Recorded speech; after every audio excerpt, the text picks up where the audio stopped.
형님하고 지금 본회의 열리는데 들어가십시오. 들어가셔도 됩니다. 조금 있어도 돼요. 근데 유연 연설하다가 들어가는 거는 그거 아니까 그냥 들어가. 자, 홍준표 화이팅!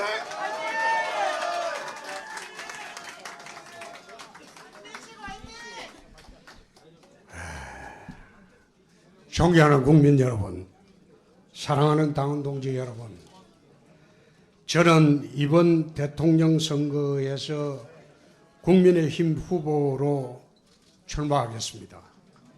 이번 대선에서 반드시 승리하여 잘 사는 나라, 행복한 국민, 강한 국가를 만들겠습니다. 제7공화국 선진대국의 기틀을 다지겠습니다. 기업과 부자에게 자유를, 서민에게 기회를, 청년에게 꿈을 주는 그런 나라로 만들어 보겠습니다. 존경하는 국민 여러분, 이번 대선으로 나라의 운명이 완전히 달라지게 됩니다. 홍준표 정권이냐 이재명 정권이냐 그 둘 중 하나를 선택하는 것이 이번 대선으로 나는 봅니다. 이번 대선은 언론에서 말하는 정권 교체냐 정권 연장의 문제가 아니고 바로 홍준표 정권이냐 이재명 정권이냐 양자 선택의 그런 대선이 되어야 합니다.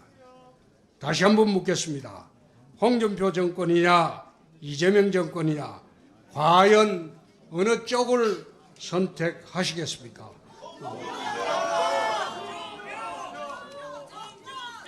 우리는 어느 쪽으로 가야 하겠습니까?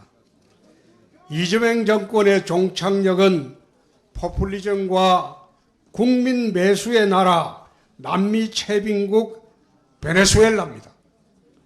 반대로 홍준표 정권의 미래는 자유와 번영의 선진 대국이 될 것입니다. 비양심과 폐륜으로 얼룩진 나라, 청년이 짊어져야 할 비투성이의 나라, 반칙과 불공정이 판치는 나라, 바로 이것이 이재명 정권의 미래입니다.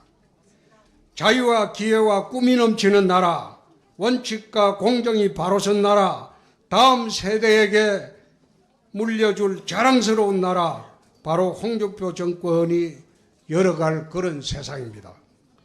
전과사범 비리 혐의로 5개 재판을 받고 있는 피고인, 화려한 전과자 이재명 후보, 그리고 풍부한 경륜과 검증된 능력을 갖춘 준비된 대통령 홍준표 후보의 대결이 이번 선거의 본질입니다.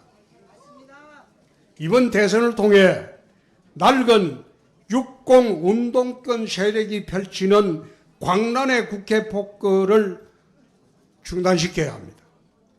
국회에 이어서 대통령까지 내어준다면 이 나라는 히틀러의 나라가 될 것입니다. 이 싸움의 맨 앞에 제가 서겠습니다.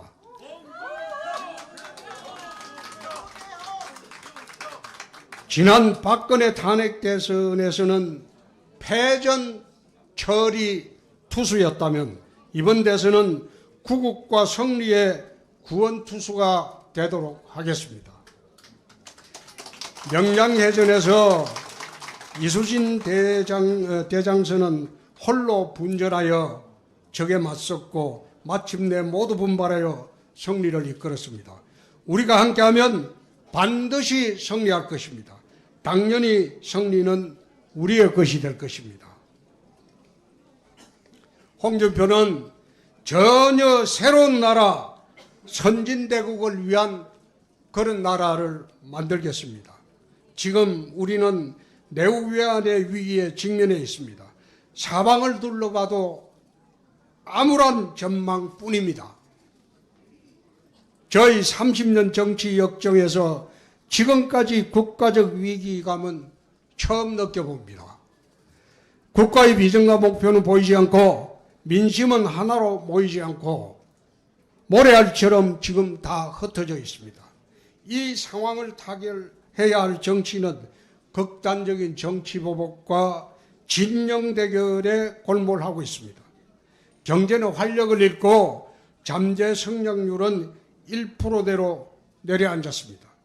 저출생 고령화의 심화로 우리는 소멸국가로 지금 가고 있습니다.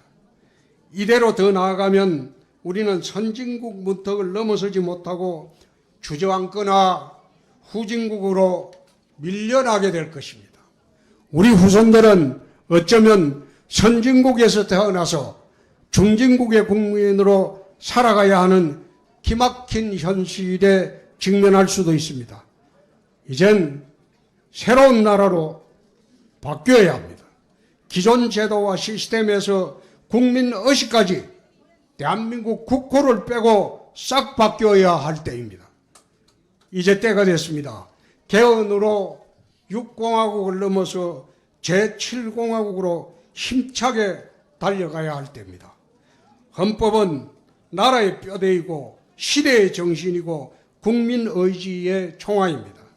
저는 제7공화국을 관통하는 시대 정신을 선진대국으로 정했습니다.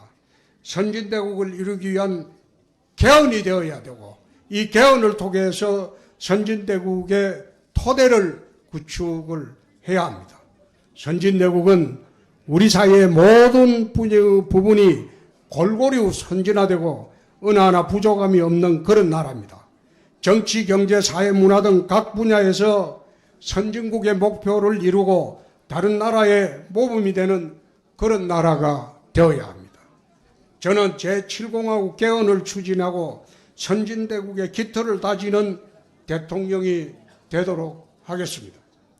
경남지사와 대구시장으로서 경남과 대구의 미래백년을 설계하여 추진했고 이제 대한민국 미래백년의 토대를 만들고자 합니다.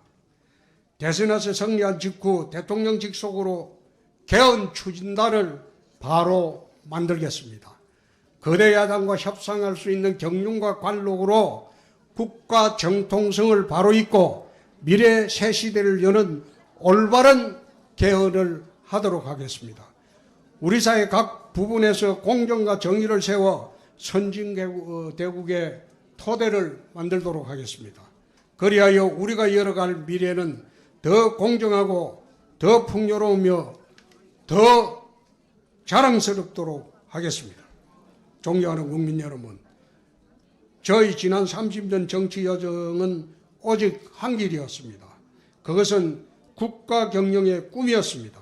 이 꿈을 위해 도전하고 또 도전을 했습니다. 이번이 세 번째입니다. 충분히 검증되었고 또 준비도 충분히 했습니다. 지금 당장 대통령직을 맡아도 전혀 문제가 되지 않을 만큼 준비를 했습니다.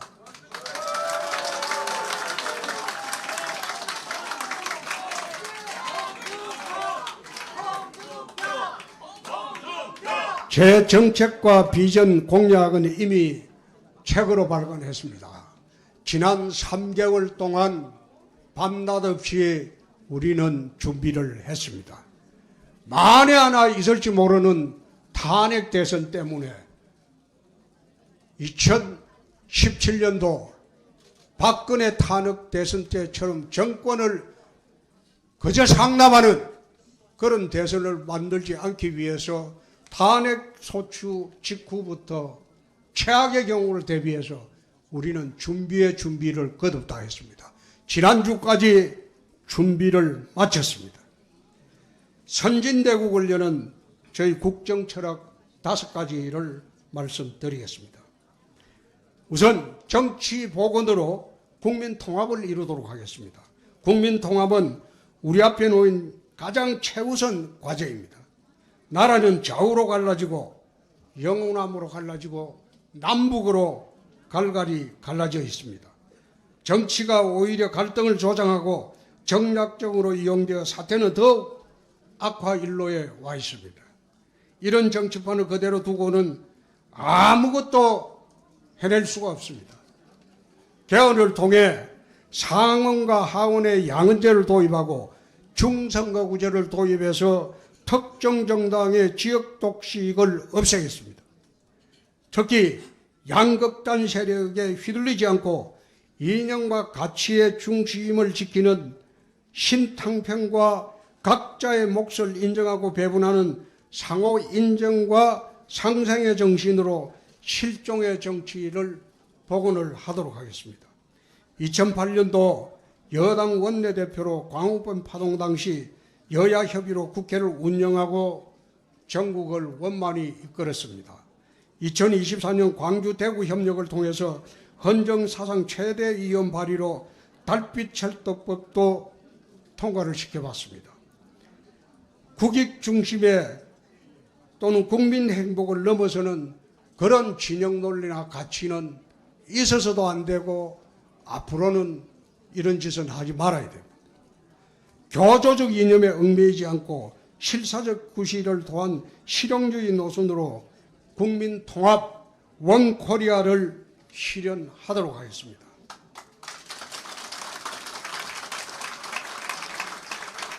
두 번째, 자유와 창의 경제를 창달하도록 하겠습니다.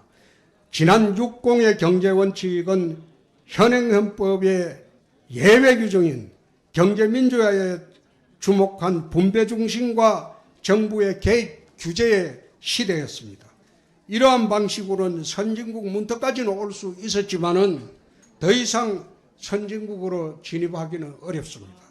경제 DNA를 근본적으로 바꿔야 합니다. 지금 우리에게 익숙한 육공식 경제체제로는 만년이등 추격자의 나라로 머물 수밖에 없습니다. 제7공화국 선진대개혁의 경제원칙은 자유와 창의를 중심으로 한 성장과 분배의 조화, 민간 중심, 정부 개입 최소화, 규제 혁파를 통한 선진국 문턱을 훌쩍 뛰어넘자는 겁니다. 이를 위해 대한민국 미래 100년을 설계하는 미래 전략원을 만들고 민간이 함께 목표를 세우고 협력하는 민간경제부흥 5개년 계획을 만들도록 하겠습니다.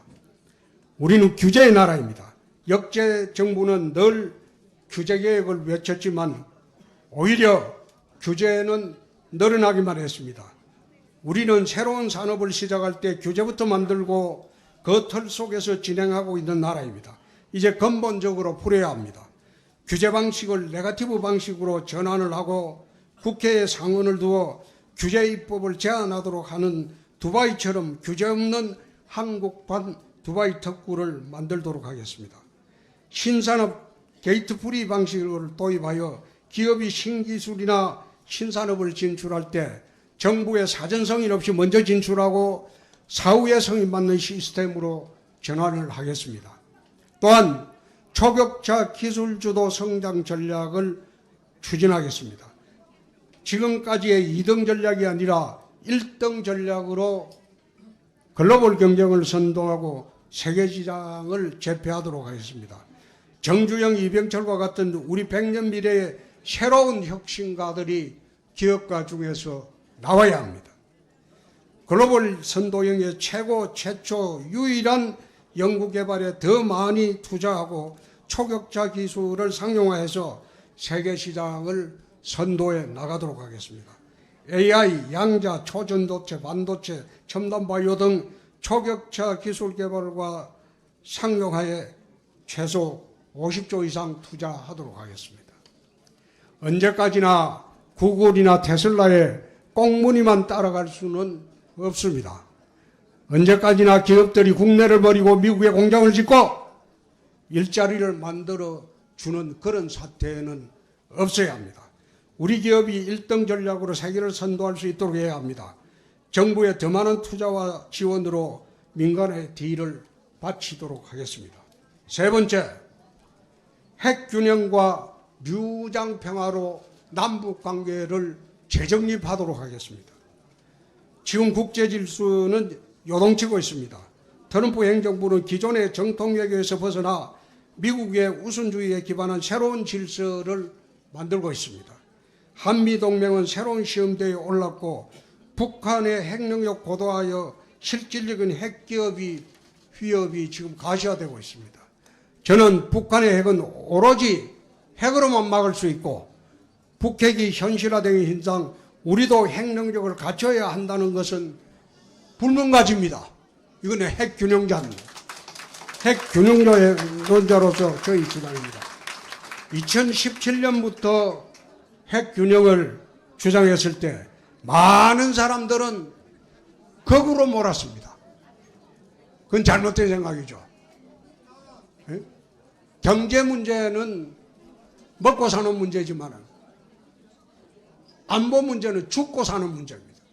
그래서 이런 문제에 우리가 둔감해서는 안 된다는 겁니다. 문재인, 김정은이 판문점 회담을 그때 저는 위장평화쇼라고 했습니다. 그 말했을 때 국민의 80% 이상 모든 정당이 저보고 악담을 한다, 거근을 한다, 막말을 한다, 그런 말을 했죠. 그런데 지나고 보니 그게 거짓말이었습니까? 그게 사실이었지 않습니까? 마찬가지로 이런 문제는 우리가 현혹되어서도 안 되고 물러서서도 안 됩니다. 지난 시기 북중러에 편향된 정권이 저질러 놓은 부정적 후과는 지금 너무나 심각합니다. 더 이상 이런 어리석음을 우리는 되풀이해서는 안 됩니다. 한미일 안보 협력을 강화하고 경제, 에너지 등 다양한 분야로 동맹을 강화시켜 나가야 합니다. 지금 미국의 통상 압력이 힘으로 치고 있습니다. 취임 즉시 미국을 방문하여 트럼프와 한미 정상회담을 통해서 이 문제를 풀겠습니다.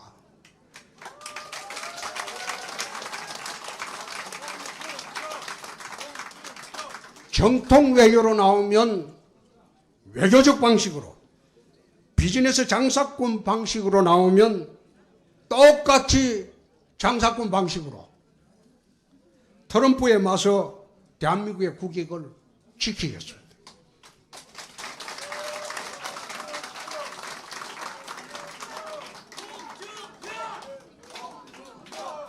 국제정세의 안보지역의 통찰력이 부족하여 남의 눈치만 살피는 그런 유약한 리더십으로는 이런 난관을 돌파하기 어렵습니다. 그 어느 때보다 올바른 안보관, 강력한 의지와 확고한 정책, 스트롱맨이 리더십이 필요한 때가 지금의 대한민국입니다.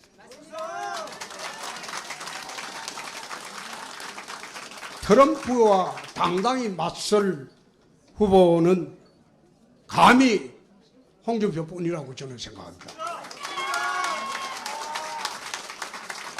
네 번째, 생산성에 따른 분배, 경제 성장에 상응한 복지를 추구하겠습니다. 지난 60, 40여 년 동안 노동자는 보호받아야 할 그런 대상이었습니다. 그 결과 노동권은 지속적으로 강화가 되었고 노조는 점점 비대화되었습니다. 우리 노동법은 세계에서 최고로 강력합니다. 이제는 노동자들이 경영에 참여하려고 하고 있고 불법 파업에 면책 특권까지 요구를 하고 있습니다.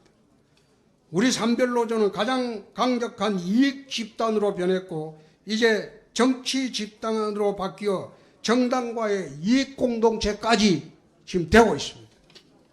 앞으로 보호받아야 할 대상은 노조도 없는 비정규직과 그리고 저소득층 노동자들입니다. 노동의 유연화를 이루어야 합니다. 해고가 자유로워야지 고용이 늘어납니다. 해고가 자유로워야지 정규직, 비정규직의 구분이 없어집니다. 노조도 투명하게 운영해야 하고 그 사회적 책임도 다해야 됩니다. 선진대국은 강성 기종노조와는 함께 가지 않을 것입니다. 저는 경상남도 도지사 시절 진주의료원의 강성보건의료노조와 2년간 싸워본 일이 있습니다. 이 싸우면서 느낀 한 가지는 우리가 나아가야 할 방향은 노동자, 강성노조 그들만의 이익이 아니라 국민 전체의 삶이고 국민 경제가 더 우선되어야 한다는 겁니다. 불법과 폭력을 일삼는 강성기종노의 잘못을 바로잡고 미래지향적인 노사관계를 정착시키도록 하겠습니다. 복지는 우리가 감당할 만큼 확대되어야 하지, 무작정 복지만을 추구하는 복지는 미래 세대의 부담만 키울 따름입니다. 어렵고 힘든 서민들을 중심으로 복지가 확대되어야 한다고 생각합니다. 나는 이 복지 문제를 보편적 복지, 선택적 복지로 이야기를 하는데, 난 그런 용어보다도 보편적 복지, 서민 복지로 나누어서 보는 게 옳지 않느냐. 선택적 복지가 아니고 부자에게는 자유를 주면 되고, 사치할 자유, 해외여행 마음대로 하고 1년 열달 놀아도 되지만은 세금만 꼬박꼬박 내라. 그런 자유를 주자 이겁니다. 부자가 돈을 풀어야지 서민들이 돈이 돌아가게 됩니다. 서민들한테는 그런 자유는 사치입니다. 기회를 줘야 돼요. 넘어지면 다시 일어날 기회를 주고, 또 일어날 수 있는 여력을 국가가 지원을 해야 됩니다.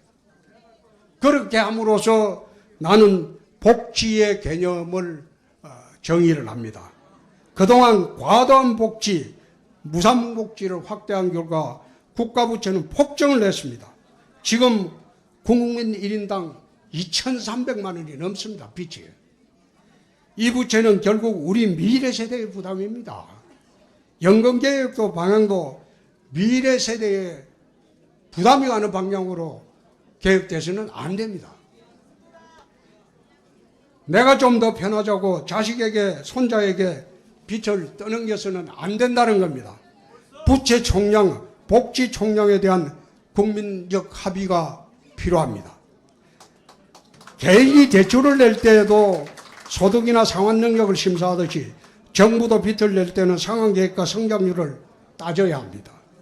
어릴 때 저는 고리채 빚이 얼마나 무서운지 절감을 한 바 있습니다. 그래서 경남지사 시절이나 대구시장처럼 행정개혁을 통해 빚을 모두 갚았고 빚을 더 늘리지 않았습니다. 대구시정 3년을 맡으면서 해마다 예산을 짤 때 지방채를 발행하지 않았습니다. 빚을 내서 예산을 안 만들었어요. 아마 17개 자치단체 중에서 대구시가 유일할 겁니다.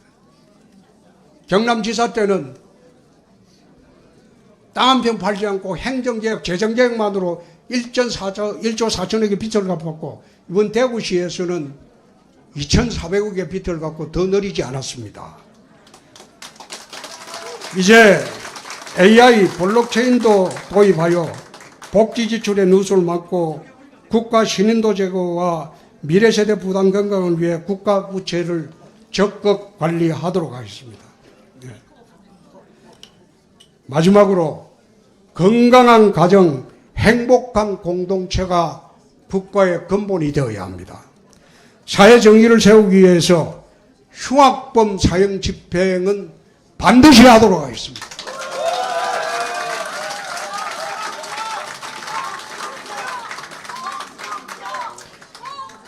이걸 두고 일부 매체에서는, 좌파 매체죠, 거구라고 하고 미개국가라고 하고 그런 이야기 하는 걸 내 본 적이 있어요.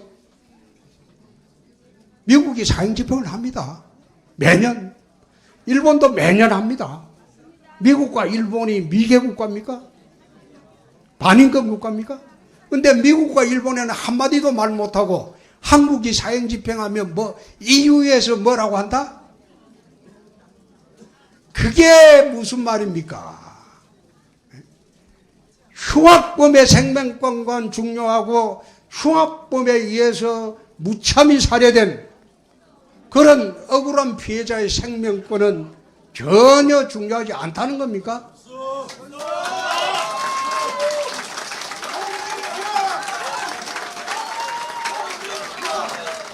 나는 그런 얼치기 좌파 논리에 현혹되지 않습니다. 홍준표가 집권하면 반드시 사형 선고 받은 사형수는 6개월 내 집행을 하도록 하겠습니다.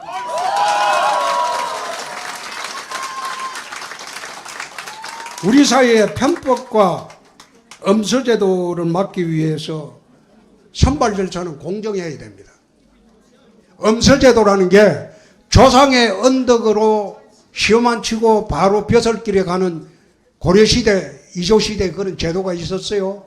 근데 그 제도가 지금 우리나라에도 현실화되어 있습니다. 예를 한번 들어볼까요? 대학 입시제도 내 예를 들어볼게요. 대학 입시제도에 지금 각 대학에 자율로 맡기는 바람에 선발하는 방식이 수천 가지입니다. 대학에 들어갈 수 있는 방법이 수백 가지, 수천 가지가 된다는 것은 그만큼 뒷문으로 들어가고 편법으로 들어가는 방법이 수천 가지가 있다는 겁니다. 이 제도 옳지 않습니다. 대학 시험은 1년에 수능 2번 보고 그 중에 잘한 점수로 대학에 가는 게 맞습니다. 마침 오늘인가 서울대학 교수들이 발표했더라고. 수능 3번 보고 그 점수로 대학 가자고 발표를 했더라고요. 이게 수능 비율이 20%에도 미치지 못하고 수천 가지의 입시 전형이 있다는 게 이게 말이 안 되는 거예요. 작년도에 소위 스카이 대학에 들어간 학생들을 조사를 해보면 강남 상구가 13.29%입니다. 강남 상구 인구 몇이 됩니까? 대한민국 전체 인구에 비하면. 근데 스카이 인류대학에 들어간 사람들은 강남 상구가 13.29%. 이거는 부의 대물림의 시대가 아닌 신분의 대물림의 시대로 가는 겁니다. 17, 8살, 9살에 인생 첫 출발을 하면서 불공정한 그런 관문으로 출발을 하는 겁니다. 그래서 홍준표가 대통령 되면 대학 입시제도는 단순화하겠습니다. 1년에 수능 2번 보고 2번 중에서 잘 본 그 점수로 대학 가는 제도로 하겠습니다. 그리고 그 출제는 80% 정도를 EBS 교재에서 출제해서 상권에서도 EBS만 보고 대학을 갈 수 있도록 그렇게 할 겁니다.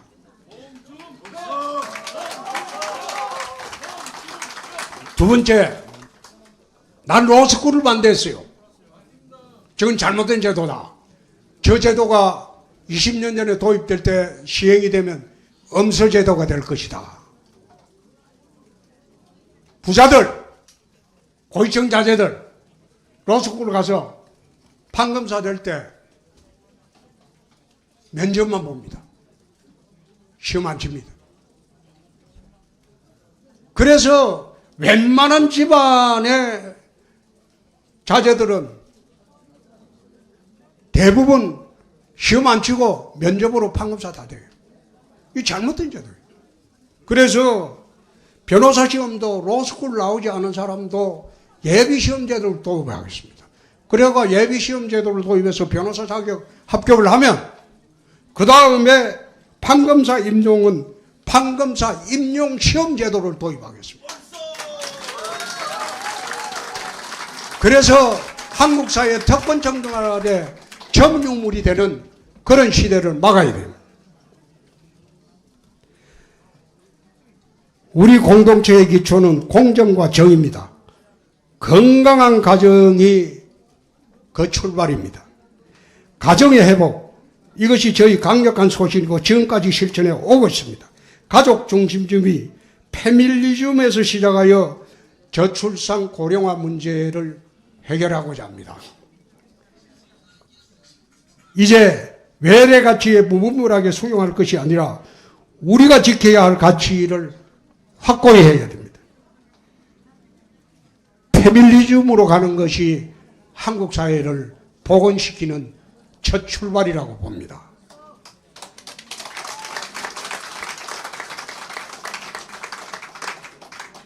저는 차별금지법을 반대합니다. 사회적 갈등은 차별금지가 아닌 격차 해소로 접근을 하고 정책 역량을 격차 해소를 풀어나가는 데 중점을 두도록 하겠습니다. 존경하는 국민 여러분, 사랑하는 당원 동지 여러분, 저는 이번 계엄에도 반대를 했고 탄핵에도 반대를 했습니다. 탄핵에 반대한 것은 계엄을 옹호한 것은 절대 아닙니다. 방법은 잘못됐죠. 그러나 우리가 만든 대통령을 탄핵으로 내쫓는다는 것은 그건 옳지 않다. 스스로 물러날 기회를 주자. 난 늘 그런 주장을 했습니다. 계엄행위에 대한 사법적 판단과는 별개로 우리가 만든 대통령을 내쫓는 탄핵 방식에 동의를 할 수 없었기 때문이에요. 지난 몇 달 동안은 우리는 거대 야당의 국회 폭거를 막기 위해서 모두 힘을 보탰습니다. 이제는 찬탄 반탄에 얽매일 것이 아니고 대선 승리를 위해서 새로운 나라를 세우기 위해서 모두 한마음으로 뭉쳐야 합니다.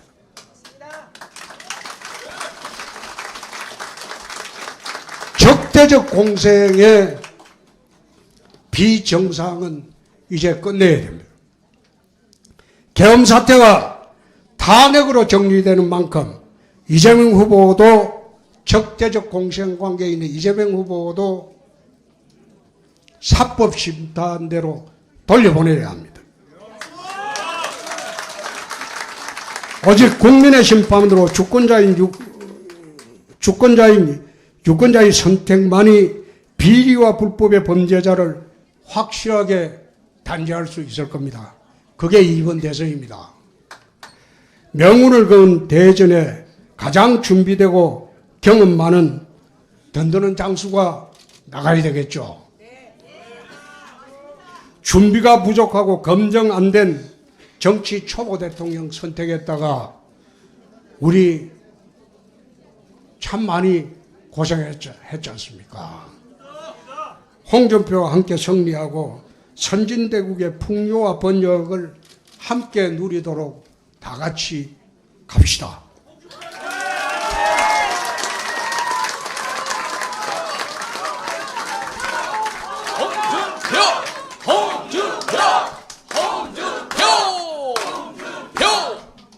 완전히 달라진 나라, 전혀 새로운 나라 건설, 제조 산하를 위해 헌신하도록 하겠습니다. 감사합니다. 우리의 새로운 대한민국을 위하여 홍준표 화이팅! 여러분 힘차게